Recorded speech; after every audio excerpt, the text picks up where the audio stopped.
And we welcome you back. Vince Carter's performance at All-Star Weekend in Oakland 5 years ago brought him worldwide notoriety. Sure, folks knew who he was when he came out of North Carolina and promptly won Rookie of the Year honors as a Raptor, but that slam dunk contest of 2000 was something special. The past few years, however, have brought an assortment of injuries, a trade last month to the Nets, and a whole lot of questions about Carter's will and his competitiveness. John Thompson had plenty of questions when he sat down with the five-time All-Star.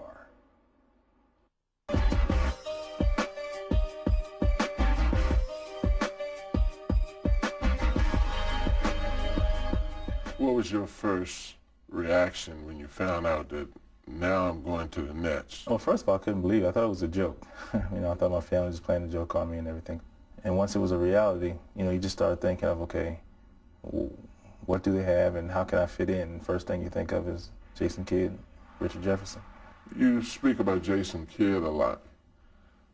Have you had a chance to visit with him and talk with him about how he sees you as a player or how you see him as a player? Because you guys have to get along. Of course, and we do get along. I was fortunate enough to play with him in the Olympics in 2000 and as well as Puerto Rico 2 summers ago, if I'm not mistaken. And so we kind of have an idea and a feel of each other's game. Things have been going so fast lately, and we haven't had the opportunity to actually have a big powwow, just talk for hours and hours. But on occasions, or on the bus, in the locker room when we're getting treatment or something, we sit there and talk. As we gain more success, we tend to talk more to create more success.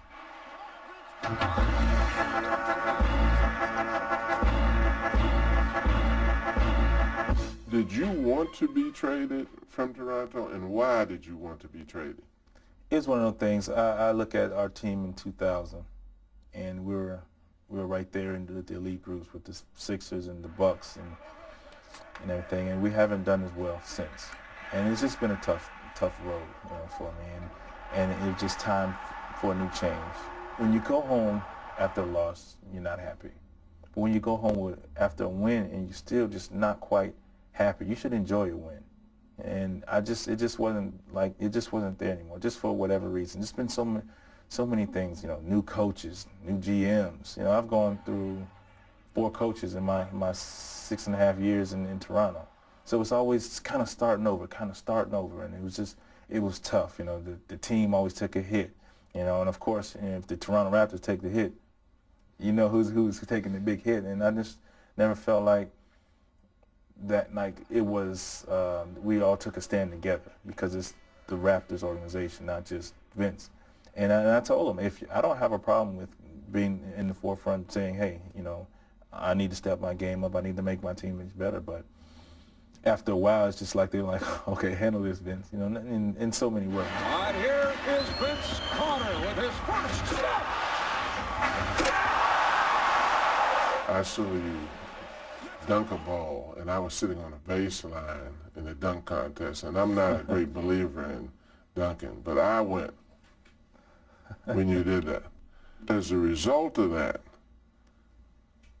expectations are made on you. Do you think some of them are unfair? I think so. 2000 dunk contest was a great time for me, and it put me on the map.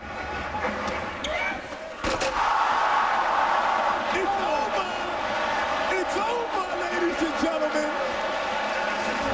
I was able to show my talent and my ability to dunk the ball in different ways, and to do different things that people hadn't seen, and it was fun. But I just didn't want to be labeled as a dunker. I wanted people to know that I can do a lot of things on the court. Suppose I asked you why you didn't go to the basket more with all that God-given talent. I saw you jump over a man. He pass, Carter inside. And the crowd responds. I haven't seen anybody do that. I saw you jump over a man. But yet I see you shooting jump shots and not going to the basket. Would that make you angry? It frustrates me sometimes. Just because, I want to frustrate you then. I want to frustrate you. Go to the damn basket. What? Well, talk to me. I cheat myself sometimes, and I will agree with that. I have a lot of confidence in my jump shot. And I know if I hit my jump shot, you have to respect that, where now I can open up getting to the basket and get to the lane more. So, yeah, and I feel like I should have more free throws attempts, which you're probably going to say next. I know what's going on. Alley-oop. Carter with a big slam. If I'm Vince Carter's coach and I'm trying to get the best out of you so that I could win, tell me what I would have to do in order to do that. Treat me like everybody else. I mean, when I You're say... not everybody else. But here's what I say. When I say that, I mean you pull, if you're going to pull the 12th guy aside for not hustling down the court, okay. I expect, I would like the coach to do the same for me. I don't mind constructive criticism. I remember day 2 of my rookie year, Oak puts his arm around me and said, I'm going to make you a player and I'm going to look out for you. What can you say? So all the time, if I'm doing something right or wrong, Oak would come to me and say, hey, look at this. This is how you do that. So I've never had a problem with that. Do you think Vince Carter has pushed himself as hard as he should have pushed himself? In years past, no. I was just fortunate enough to have the talent and be able to, you get spoiled when you're able to do a lot of things and you see that and you really don't have to work at it. But now I think with all the injuries and the things that's going on, I have to work a little harder. And I'm a little hungry, and that's why getting the opportunity to have a fresh start with New Jersey has made me want to attack the basket for a lot of reasons. Do you have the mental toughness to be a superstar? Yes. Does criticism bother you? Not at all. That's what comes with it. If you want to be superstar and all-star, well, that's what comes with it, whether it's fair or not. And I was able to step back and look at the big picture and understand that now before it destroyed my career.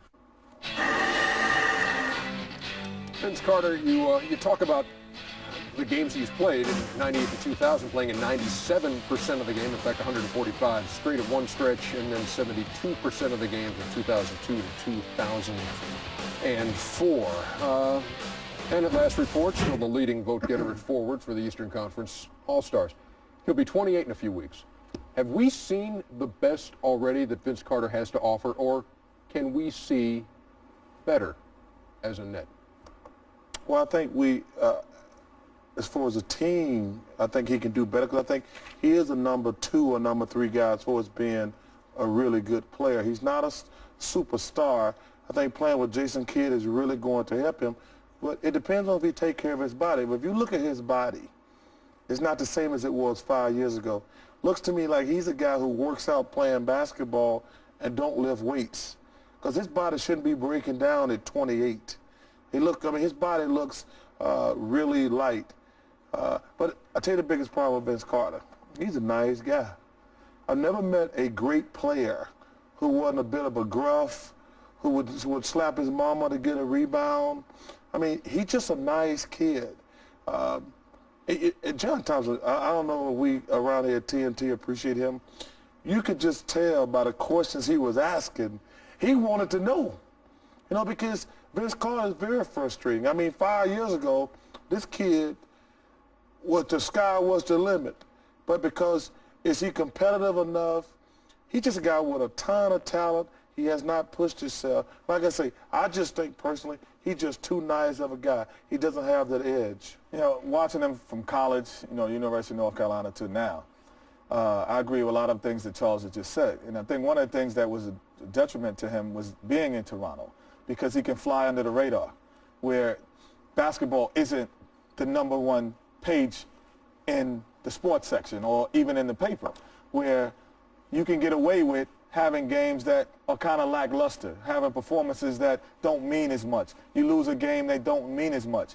Where you're in New York, you're in New Jersey, you're in L.A., Chicago, you're in the media capital, a lot of times you can't get away with that. And so this is going to sharpen him being in New Jersey? It's going to be great for him, his career. I don't know how good it is for the Nets. And that's the other thing. And there's a difference between being, and this is what I want to talk about next week, the difference between being an all-star and a superstar. And there's some classifications that make you a superstar in this league. And then there's all-stars. I have 10 games, 15 good games, 30 good games. I'm an all-star. And I say all the time, there's 3 superstars who guys you can plug in and says, we're going to be competitive and make the playoffs every year. Kevin Garnett, Tim Duncan, and Shaq. I got 2 more guys, and I'll do that next week. And Just two. And there are a lot of other guys who are really good players, who all-stars year after year, but you can't build your team around them because they're too one-dimensional. I learned from Paul Silas, to be a superstar, at least a superstar, you have to be able to win a game 2 or 3 ways. But the number one thing, you got to be tough, man, because it's tough being a star. now Kenny's talked about something he's got in the hopper for next week, but what he I hope it's a shower. has this week is the perfect NBA player.